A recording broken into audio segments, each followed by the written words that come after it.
Et quand enfin elle accorde sa confiance, eh ben, bizarrement, si c'est à ce moment-là que l'autre il se retire, alors c'est là où c'est la période où malheureusement il y a beaucoup de couples qui cassent. Donc il faut comprendre que la désillusion, elle est incontournable puisque l'état amoureux, on ne peut pas le vivre éternellement. Donc cette désillusion, il faut savoir bien la gérer.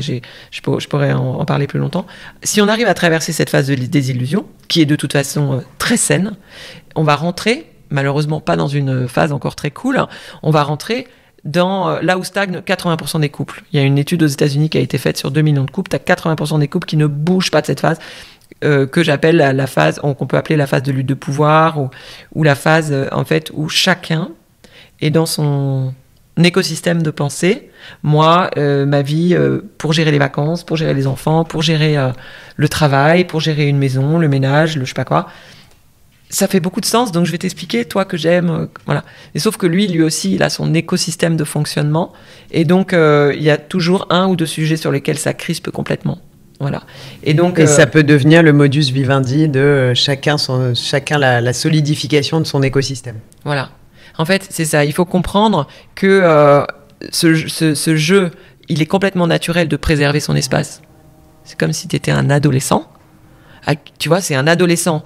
15 ans plus tard, imaginons il a 30 ans, t'as quelqu'un qui lui redit la messe, comment il doit ranger, pas mettre ses chaussures dans l'entrée, gérer ses vacances comme ça, il lui dit ah non, on m'a déjà fait le coup moi, c'était ma mère et mon père là quand j'ai... Donc c'est ça qui revit, donc c'est normal qu'ils mettent de la distance sur attends, toi tu veux gérer comme ça, moi je gère pas comme ça. Donc la première erreur c'est qu'il y en a un des deux qui s'adapte, ça c'est la cata, et la deuxième erreur c'est que chacun reste sur ses positions et cherche à convaincre, parce que sa logique, elle est hyper logique pour lui, donc c'est normal d'aller lui dire attends. En plus, il y en a un qui a la loi pour lui. C'est-à-dire, c'est comme ça qu'on lave, c'est comme ça qu'on fait les vacances, c'est comme ça qu'on éduque un enfant. Alors qu'en fait, non, il y a autant de manières de faire. Voilà.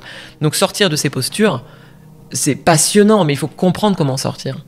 Hein, et en sortir, alors là, c'est là où tu pivotes complètement.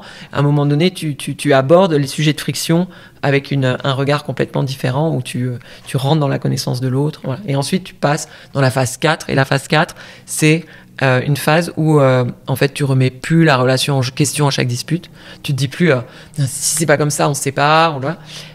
En fait tu es dans la co-création d'un lien de qualité, le co-engagement, voilà, et une communication en fait où à chaque fois tu mets quand même beaucoup de tact et de doigté pour affirmer quand même qui tu es, mais dans le respect de la différence de l'autre.